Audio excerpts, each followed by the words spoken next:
Hi, I'm Chloe. Growing up, I was all about geeky things: comic books, anime, and most of all, video games. I was that kid in elementary school who would sneak behind the trees during recess to play on my Nintendo DS instead of socializing.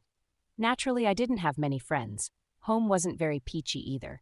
Dad left soon after my younger sister, Ava, was born, and Mom, well, she tried her best. She worked as an attorney at a big law firm, so we had money, but not much of her time. One time, Ava ran to me, looking panicked. "Chloe, help! Mom's cooking again. She's trying to make something fancy from one of those TV shows with the big hats. I think she's going to burn the house down." I rushed to the kitchen to find the stove on fire. Mom was desperately trying to put it out. I quickly grabbed a damp towel and smothered the flames.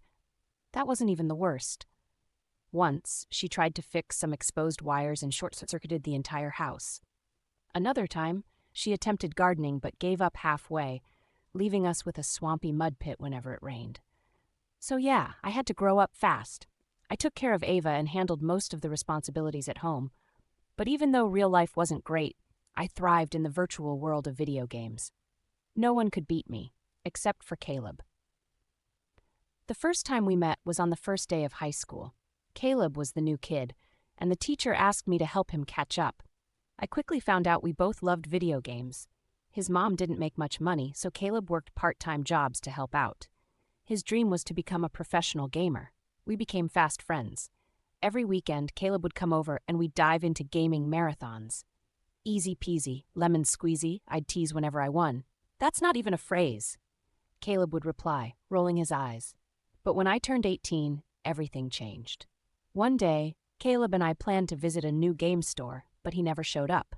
His phone was off, and his social media accounts were gone. It was like he disappeared without a trace. Eventually, I moved on. I focused on my studies, topped my class, and got into a great college. Ava was in high school now and could handle herself, so I thought it was a fresh start for me. One night, I was in my dorm playing a tricky level of a game when I heard a voice behind me. "Need a hand?"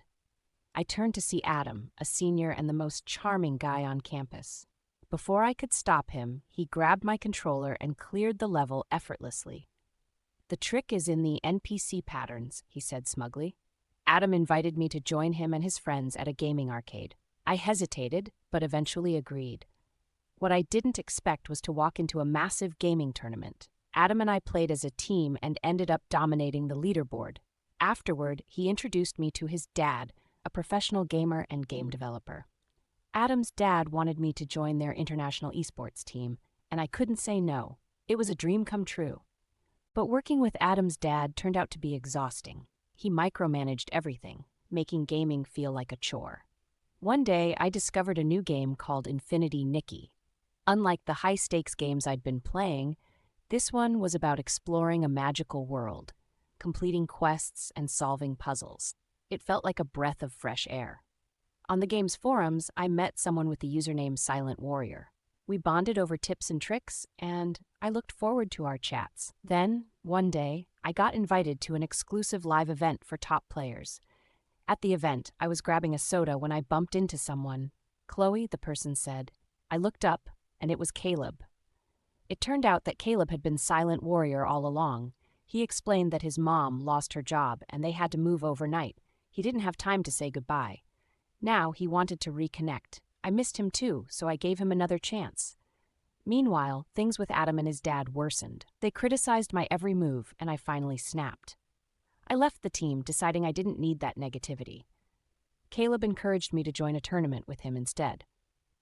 At first, I hesitated, but when Adam mocked Infinity Nikki as just a dress-up game, I challenged him to a head-to-head match. Caleb and Adam faced off, and Caleb won, proving his skills and the value of the game. Adam threw a tantrum, and I decided I'd had enough. "You and your dad can find someone else to boss around," I told Adam. "I'm going solo." I felt liberated for the first time in years. Caleb and I teamed up for the tournament and crushed it together. Gaming was fun again, and I realized I didn't need a toxic team to pursue my dreams. It wasn't about winning, it was about playing with people who made me happy.